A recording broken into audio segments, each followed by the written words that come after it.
किसान, बदलते भारत की शान।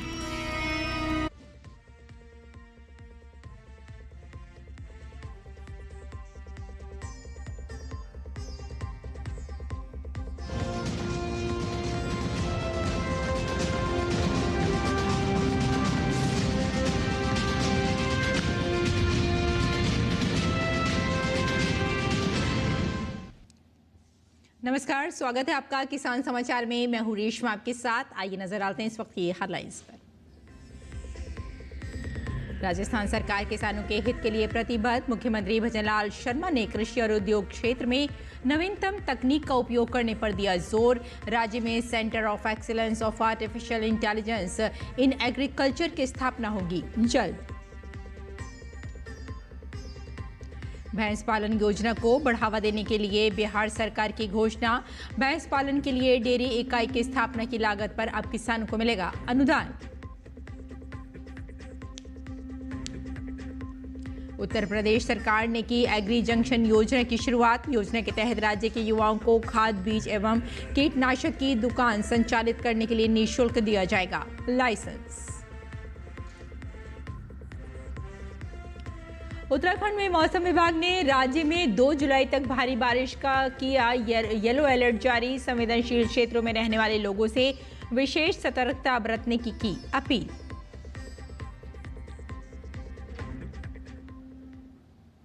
और अब समाचार विस्तार से। राजस्थान के मुख्यमंत्री भजनलाल शर्मा ने कहा कि राज्य सरकार प्रदेश को $350 बिलियन की अर्थव्यवस्था बनाने के लिए निरंतर कार्य कर रही है।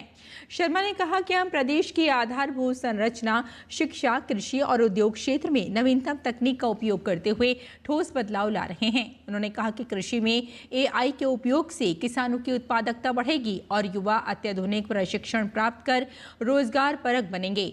शर्मा शुक्रवार को मुख्यमंत्री निवास पर कृषिगत सुधार और मल्टी मॉडल लॉजिस्टिक पार्क विकसित करने के संबंध में आयोजित बैठक को संबोधित कर रहे थे। उन्होंने कहा कि खेती में AI को बढ़ावा देने के लिए हमने इस वर्ष के बजट में centre of excellence of artificial intelligence in agriculture की स्थापना की घोषणा की है। इसके माध्यम से आधुनिक तकनीक का उपयोग कर इस क्षेत्र की चुनौतियों को दूर किया जा सकेगा। उन्होंने अधिकारियों को निर्देश दिए कि कृषि क्षेत्र में कौशल प्रशिक्षण को बढ़ाया जाए, जिससे कृषि में गुणात्मक वृद्धि हो सके तथा युवाओं के लिए रोजगार के पर्याप्त अवसर भी उपलब्ध हो सकें। हमारी सरकार द्वारा rising Rajasthan global investment summit का आयोजन, उद्योग को बढ़ावा देने के लिए विभिन्न नीतियां लागू करना और सिंगल विंडो सिस्टम का क्रियान्वयन किया गया है। इस दौरान राज्य में कृषि के क्षेत्र में AI आधारित सेंटर ऑफ एक्सीलेंस स्थापित करने, शिक्षा के क्षेत्र में पॉलिटेक्निक स्किल डेवलपमेंट सेंटर तथा मल्टी मॉडल लॉजिस्टिक पार्क विकसित करने के संबंध में प्रेजेंटेशन भी दी जाएगी।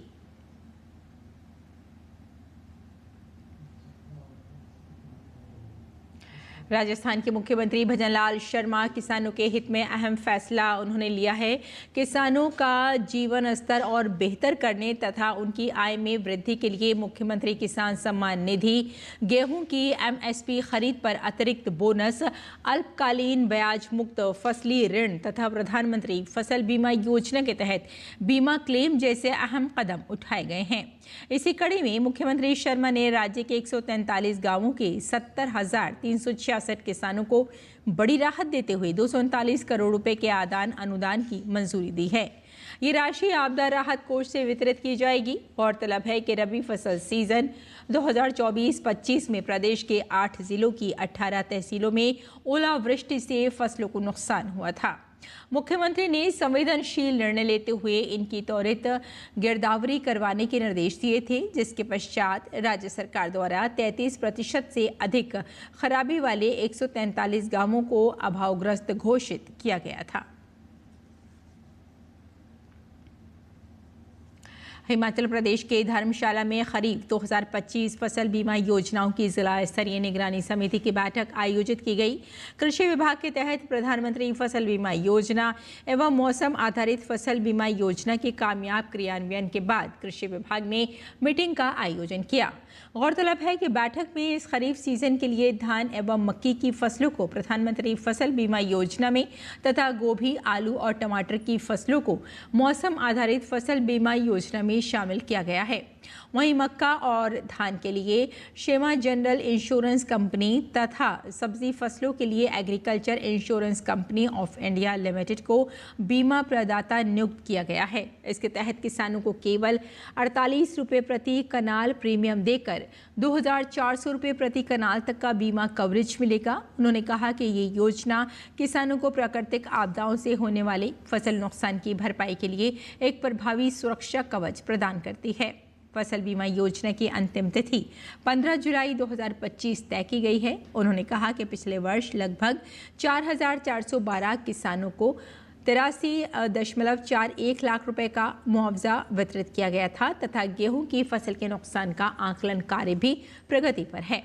किसानों से आग्रह किया गया है कि वे 15 जुलाई से पहले फसल बीमा करवा लें ताकि संभावित प्राकृतिक आपदाओं से होने वाले नुकसान से उन्हें राहत मिल सके। इस सिलसिले में ज्यादा जानकारी के लिए किसान अपने नजदीकी कृषि अधिकारी से संपर्क कर सकते हैं। कृषि क्षेत्र में युवाओं की भागीदारी बढ़ाने के साथ ही ग्रामीण क्षेत्र में रोजगार उपलब्ध करने के लिए सरकार द्वारा कई योजनाएं चलाई जा रही हैं। इस कड़ी में उत्तर प्रदेश सरकार द्वारा एग्री जंक्शन योजना की शुरुआत की गई है। योजना के तहत राज्य के युवाओं को खाद, बीज एवं कीटनाशक की दुकान संचालित करने के लिए निःशुल्क लाइसेंस दिया जाएगा। गौरतलब है कि उत्तर प्रदेश सरकार द्वारा किसानों को कृषि संबंधी जानकारी उपलब्ध कराने हेतु प्रशिक्षित कृषि उद्यमी स्वावलंबन योजना एग्री जंक्शन वर्ष 2022-23 में शुरुआत की गई थी। इस योजना के तहत एक ही स्थान पर किसानों को उच्च गुणवत्ता के खाद, बीज, कीटनाशक एवं उन्नत कृषि तकनीक के बारे में जानकारी उपलब्ध कराई जाती है। योजना के अंतर्गत राज्य में कुल 10,000 कृषि केंद्र खोले जाएंगे। ये एग्री जंक्शन एक वन स्टॉप शॉप की तरह होगी, जिसके तहत किसानों को एक जगह पर मृदा प्रशिक्षण के आधार पर खाद और बीज और साथ में दवा मिलेगी। एग्री जंक्शन पर उच्च गुणवत्ता के बीज, उर्वरक, जैव उर्वरक, माइक्रो न्यूट्रेंट और वर्मी कंपोस्ट, कीटनाशक, रसायन तथा जैव कीटनाशक सहित और समस्त कृषि निवेशों की आपूर्ति भी की जाएगी। इच्छुक व्यक्ति कृषि विभाग की वेबसाइट agriculture.up.gov.in पर आवेदन कर सकते हैं। एग्री जंक्शन का मालिकाना हक कृषि स्नातकों को ही मिलेगा। एग्री जंक्शन योजना लाभ उत्तर प्रदेश के मूल निवासियों को ही दिया जाएगा। ऐसे युवा को कृषि एवं संबंधित विषयों जैसे कृषि व्यवसाय प्रबंधन, उद्यान, पशुपालन, वानिकी, दुग्ध, पशु चिकित्सा, मुर्गी पालन आदि से किसी राज्य या केंद्रीय विश्वविद्यालय या अन्य विश्वविद्यालयों से डिग्री ली हो, आवेदन वो कर सकते हैं। आवेदक की आयु 40 वर्ष से अधिक ना हो। अनुसूचित जाति, जनजाति एवं महिलाओं को आयु में अधिकतम 5 वर्ष की छूट रहेगी। और भैंस पालन योजना को बढ़ावा देने के लिए बिहार सरकार ने घोषणा की है। इसी कड़ी में राज्य सरकार ने भैंस पालन योजना के तहत एक उन्नत नस्ल की दुधारू भैंस की डेयरी इकाई की स्थापना के लिए इकाई लागत 1,21,000 रुपये निर्धारित की है। इस योजना के तहत SC, ST और OBC वर्ग के किसानों को 75% अधिकतम 90,750 रुपये का अनुदान दिया जाएगा। वहीं अन्य सभी वर्गों के किसानों को 50% अधिकतम 60,500 रुपये का अनुदान दिया जाएगा। जबकि 2 उन्नत नस्ल के दुधारू भैंस की डेयरी इकाई की स्थापना की लागत 2,42,000 रुपये निर्धारित की गई है, जिसमें SC और ST और OBC वर्ग के किसानों को 75% अधिकतम 1,81,500 रुपये का अनुदान दिया जाएगा। वहीं अन्य सभी वर्गों के किसानों को 50% अधिकतम 1,21,000 रुपये का अनुदान दिया जाएगा। इच्छुक किसान भैंस पालन योजना का लाभ लेने के लिए 25 जुलाई 2025 तक ऑनलाइन आवेदन कर सकते हैं। किसान ये आवेदन विभागीय वेबसाइट dairy.bihar.gov.in पर आवेदन कर सकते हैं। किसानों को आवेदन के लिए पासपोर्ट साइज फ़ोटो, आधार कार्ड, ज़मीन के उद्यतन रसीद और जाति प्रमाण पत्र, विभागीय प्रशिक्षण प्रमाण पत्र और अद्यतन बैंक पासबुक आदि दस्तावेज की आवश्यकता होती है। केंद्रीय वित्त एवं कॉरपोरेट मामलों की मंत्री निर्मला सीतारमण ने शुक्रवार को नई दिल्ली में सार्वजनिक क्षेत्र के बैंकों के एमडी और सीईओ के साथ वार्षिक समीक्षा बैठक की अध्यक्षता की। समीक्षा बैठक में वित्तीय मजबूती, समावेशी ऋण, साइबर सुरक्षा और ग्राहक केंद्रित नवाचार पर जोर दिया गया। इस दौरान सीतारमण ने सार्वजनिक क्षेत्र के बैंकों को 1 जुलाई 2025 से शुरू होने वाले आगामी 3 महीने के वित्तीय समावेशन संतृप्ति अभियान में सक्रिय रूप से भाग लेने का निर्देश दिया, जिसमें 2.7 लाख ग्राम पंचायतें और शहरी स्थानीय निकाय शामिल होंगे।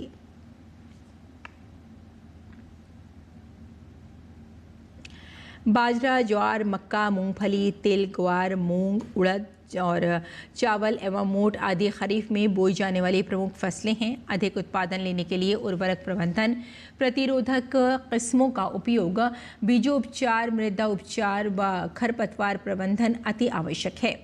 बीजोपचार व मृदा उपचार बीज कीटों की रोकथाम का सबसे सरल, सस्ता व प्रभावी तरीका है। खाद व उर्वरकों का प्रयोग मृदा जांच रिपोर्ट के आधार पर ही करना चाहिए। बाजरे की फसल में तुलसिता तथा हरित बाली रोग, अरगट रोग तथा दीमक एवं सफ़ेद लट कीट आदि का प्रकोप होता है। रोगों से बचाव के लिए बीजों को बुआई से पूर्व 6 ग्राम मेटालॉजिकल से एवं दीमक, सफ़ेद लट, तना मक्खी व तना छेदक कीटों से बचाव के लिए 8.75 मिलीलीटर इमिडाक्लोप्रिड और 600 FS अथवा 7.5 ग्राम कैलोथायोनिडिन 50 WDG से प्रति किलो बीज की दर से उपचारित करना चाहिए। बाजरे की बुआई का समय मध्य जून से जुलाई का तृतीय सप्ताह तक है एवं बीज दर 4 किलो प्रति हेक्टेयर तक होती है। बाजरे के लिए 104 किलो यूरिया और 65 किलो DAP अथवा 130 किलो यूरिया और 188 किलो SSP प्रति हेक्टेयर की आवश्यकता रहती है। बुआई से पहले यूरिया की आधी मात्रा और DAP या SSP की पूरी मात्रा कतारों में डालें और साथ ही यूरिया की आधी मात्रा बुआई के 25-30 दिन के बाद वर्षा होने पर दें। खरपतवार प्रबंधन के लिए बाजरे की बुआई के तुरंत बाद एंट्राजीन 50 WP आधा किलो सक्रिय तत्व प्रति हेक्टेयर की दर से छिड़काव करें और साथ ही बुआई के तीसरे चौथे सप्ताह तक निराई गुड़ाई करके खरपतवार बिल्कुल अवश्य निकालें। सिंचाई की व्यवस्था होने पर पौधों में फूटान, सिट्टे निकलते हैं और दाना बनते समय आवश्यकता अनुसार सिंचाई जरूर करें। और नई दिल्ली के विज्ञान भवन में सूक्ष्म, लघु और मध्य उद्यम मंत्रालय द्वारा अंतर्राष्ट्रीय MSME दिवस पर कार्यक्रम का आयोजन किया गया। इस कार्यक्रम में राष्ट्रपति द्रौपदी मुर्मू मुख्य अतिथि के रूप में शामिल हुई। कार्यक्रम को संबोधित करते हुए राष्ट्रपति ने MSME में महिलाओं के योगदान को सराहते हुए कहा कि महिलाओं की सक्रिय भागीदारी से ही विकसित भारत का लक्ष्य पूरा किया जा सकता है। पूरे देश में MSME का फैलाव और करोड़ों लोगों का रोजगार के लिए इस क्षेत्र से जुड़ाव इसे सस्टेनेबल ग्रोथ में महत्वपूर्ण बनाता है। इस क्षेत्र का विकास महिलाओं और कमजोर वर्गों के लोगों को आत्मनिर्भर बनाने में अहम है। ये प्रसन्नता की बात है कि MSME सेक्टर में हाल के वर्षों में महिलाओं की भागीदारी बढ़ी है। हम सब जानते हैं देश में महिलाएं 50% है।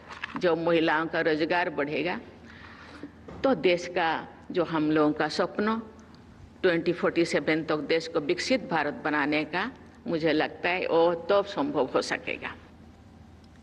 MSME सेक्टर में ग्रीन टेक्नोलॉजी को बढ़ावा देने पर जोर देते हुए राष्ट्रपति द्रौपदी मुर्मू ने कहा कि MSME में ग्रीन ऊर्जा की खपत को बढ़ाने के लिए भारत सरकार लगातार प्रयास कर रही है।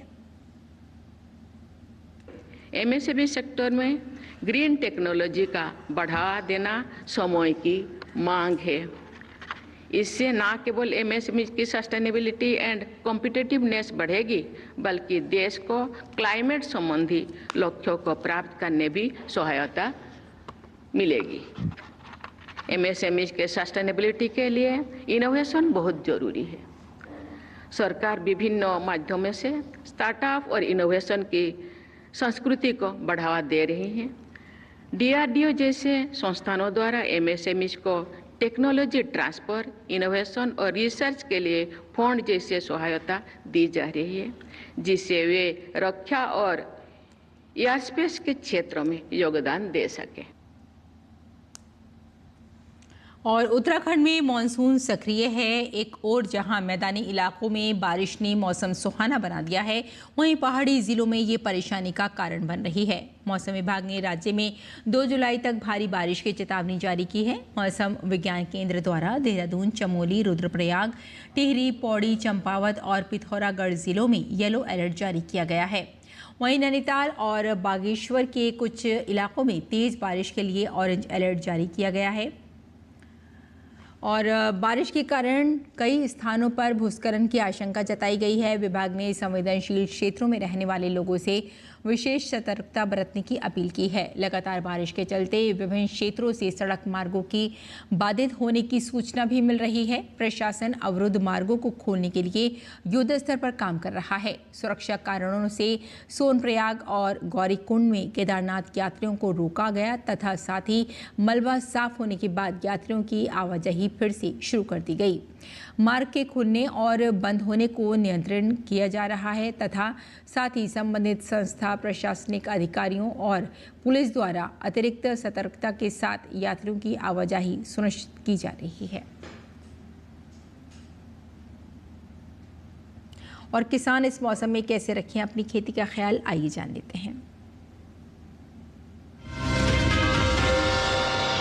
नमस्कार, आप देख रहे हैं डीडी किसान। मैं हूं एआई कृष और आज हम खेती किसानी से संबंधित सलाहों के बारे में पूरी जानकारी देंगे। मौसम को ध्यान में रखते हुए पूर्वी राजस्थान के किसान भिंडी और कद्दू वर्गीय सब्जियों की तुड़ाई कर लें, साथ ही प्राप्त उपज को सुरक्षित स्थान पर भंडारित करें। पूर्वी राजस्थान में मूंगफली और मूंग के खेतों से फालतू पानी को बाहर निकाल लें।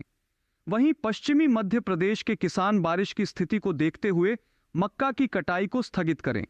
साथ ही यहां के किसान बाजरा, सोयाबीन, अरहर और धान की बुवाई फिलहाल न करें।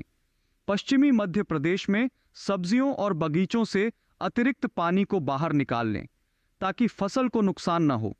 पूर्वी मध्य प्रदेश के सतपुड़ा पहाड़ी क्षेत्र में परिपक्व मूंग और उड़द की फसल की कटाई करें और उसे सुरक्षित स्थान पर भंडारित करें। बात करें पंजाब की तो यहां के किसान धान की रोपाई कर लें। साथ ही पंजाब के पश्चिमी क्षेत्र में मक्का और भिंडी की बुवाई कर लें। पंजाब के पश्चिमी मैदानी इलाकों में इस समय कपास की बुवाई की जा सकती है। साथ ही यहां के मैदानी इलाकों में मक्का और मूंग की बुवाई भी कर सकते हैं। वहीं हरियाणा के पश्चिमी क्षेत्र में धान की रोपाई कर लें। हरियाणा के पूर्वी इलाकों में धान की नर्सरी तैयार कर लें। दिल्ली और इसके आसपास के किसान धान की नर्सरी तैयार कर लें।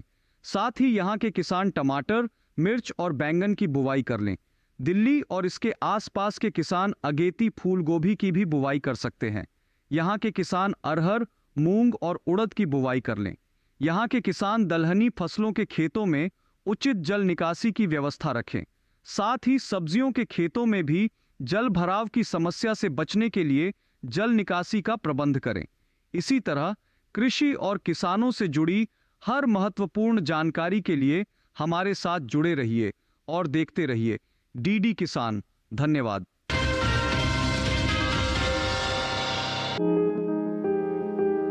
इसे तुरई, तोरी और घिवरा तीनों कहते हैं। इसकी खेती लगभग पूरे भारत में की जाती है। दूसरे बेल वाली सब्जियों की तरह ही इसे भी साल में 2 बार बोया जाता है, पहले फरवरी मार्च में और फिर जून जुलाई में। यानी अभी तोरी बोने का एकदम सही समय चल रहा है। तोरे की बुवाई करते समय कुछ सावधानियां बरतें। उन्नत किस्म का बीज चुनना बेहतर रहेगा। भारतीय कृषि अनुसंधान संस्थान ने 2 किस्में विकसित की हैं, पूसा स्नेह और पूसा नूतन। पूसा स्नेह उत्तरी मैदानी क्षेत्रों के लिए उपयुक्त है। इसका फल चिकना, सीधा और दरमियानी लंबाई का होता है। रंग गहरा हरा, गूदा मुलायम, लेकिन छिलका सख्त होता है। तुड़ाई के बाद बेचने के लिए इसे काफी दूर तक भेजा जा सकता है। साथ ही इसमें अधिक तापमान सहने की भी क्षमता होती है। बुवाई के 45 से 50 दिनों के भीतर फसल तैयार हो जाती है। इस दौरान किसान पहली तुड़ाई कर सकते हैं। 1 हेक्टेयर में 120 क्विंटल तक पैदावार हो सकती है। पूसा नूतन का फल धारीदार होता है। ये दिल्ली और इसके आसपास के इलाकों के लिए उत्तम है। फल लंबा, सीधा और आकर्षक होता है। फलों का रंग हरा और औसत वजन 105 ग्राम होता है। इसका भी गूदा मुलायम होता है। ये बसंत, ग्रीष्म और खरीफ दोनों फसलों के लिए उपयुक्त है।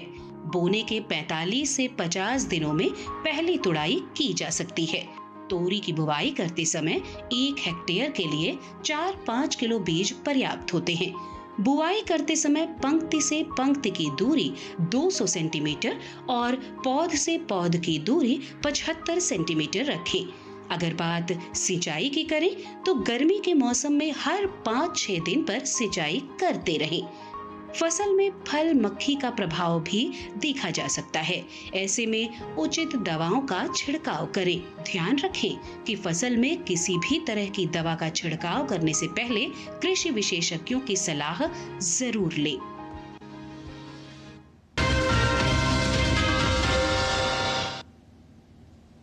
और आइए अब जान लेते हैं देश भर की मंडियों का भाव।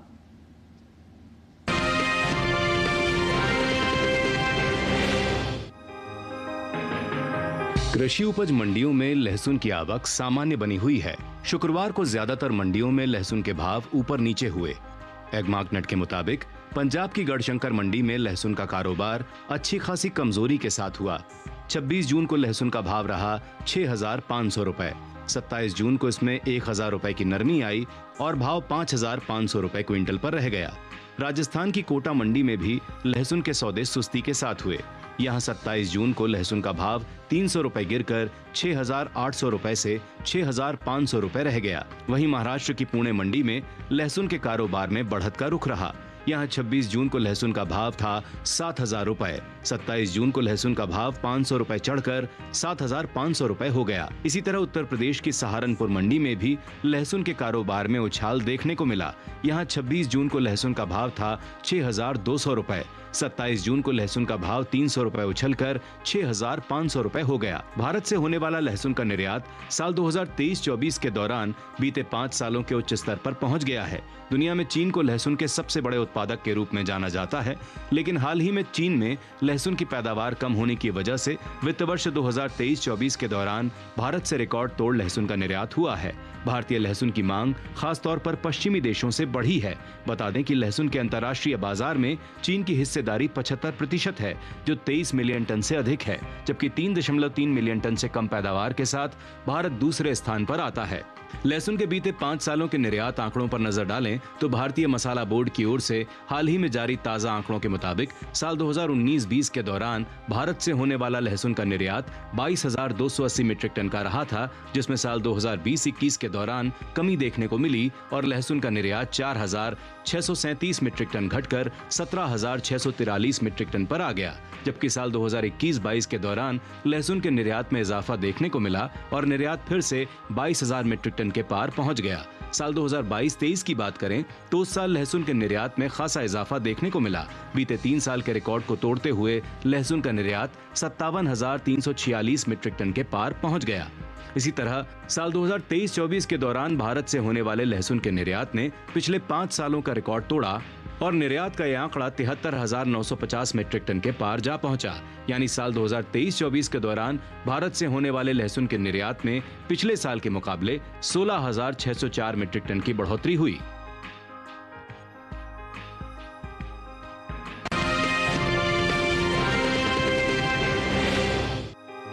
मंडियों में इन दिनों गुड़ की आवक सामान्य है। शुक्रवार को उत्तर प्रदेश की ज्यादातर मंडियों में गुड़ बिकवाली के लिए पहुंचा। हाजिर भाव को देखें तो 27 जून को ज्यादातर मंडियों में गुड़ के सौदे बढ़त के साथ हुए। वहीं कुछ मंडियों में भाव स्थिर भी रहे। एगमार्कनेट के मुताबिक आंध्र प्रदेश की चित्तूर मंडी में 26 जून को गुड़ की कीमत थी 3,500 रुपए। 27 जून को इसके भाव में कोई फेरबदल देखने को नहीं मिला और भाव 3,500 रुपए पर बना रहा। उत्तर प्रदेश की लखनऊ मंडी में भी गुड़ के भाव में स्थिरता रही। यहाँ दोनों दिन यानी 26 और 27 जून को गुड़ का भाव 4,460 रुपए पर बना रहा। वहीं उत्तर प्रदेश की लखीमपुर मंडी में गुड़ की कीमत में मजबूती देखने को मिली। 26 जून को यहाँ गुड़ 3,810 रुपए पर बिका था। 27 जून को इसके सौदे 10 रुपए चढ़कर 3,820 रुपए पर हुए। इसी तरह उत्तर प्रदेश की बदायूं मंडी में इस दौरान गुड़ के भाव में बढ़त दर्ज की गई। यहाँ 26 जून को गुड़ का दाम था 4,160 रुपए। 27 जून को इसके सौदों में 5 रुपए की तेजी आई, जिसके बाद गुड़ का भाव 4,165 रुपए हो गया। उत्तर प्रदेश की ही मिर्जापुर मंडी में भी बढ़त का सिलसिला जारी रहा। यहाँ 26 जून को इसका भाव रहा 4,660 रुपए, जो कि 27 जून को 5 रुपए बढ़कर 4,665 रुपए पर पहुंच गया। वहीं गुड़ के निर्यात पर नजर डालें तो प्रमुख उत्पादक के तौर पर भारत को दुनिया भर में गुड़ का एक मुख्य व्यापारी और निर्यातक माना जाता है। एपीडा के अनुसार साल 2024 के दौरान भारत ने करीब 430 मिलियन अमेरिकी डॉलर की कीमत के लगभग 5,16,746 मीट्रिक टन गुड़ और कन्फेक्शनरी उत्पाद का निर्यात किया है। भारत ने साल 2024 के दौरान इंडोनेशिया, संयुक्त अरब अमीरात, यूएसए, कीनिया और नेपाल को प्रमुख रूप से गुड़ और कन्फेक्शनरी उत्पाद का निर्यात किया है।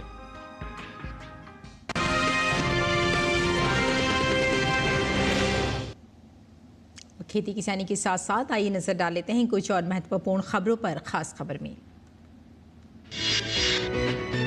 प्रधानमंत्री नरेंद्र मोदी नई दिल्ली के विज्ञान भवन में आयोजित आचार्य विद्यानंद जी महाराज के शताब्दी समारोह में शुभारंभ किया। उन्होंने इस मौके पर शताब्दी समारोह में भारी संख्या में गणमान्य व्यक्ति मौजूद रहे। आचार्य विद्यानंद जी महाराज की शताब्दी समारोह के उपलक्ष्य में एक प्रदर्शनी का आयोजन किया गया। पीएम मोदी ने इस प्रदर्शनी का अवलोकन किया।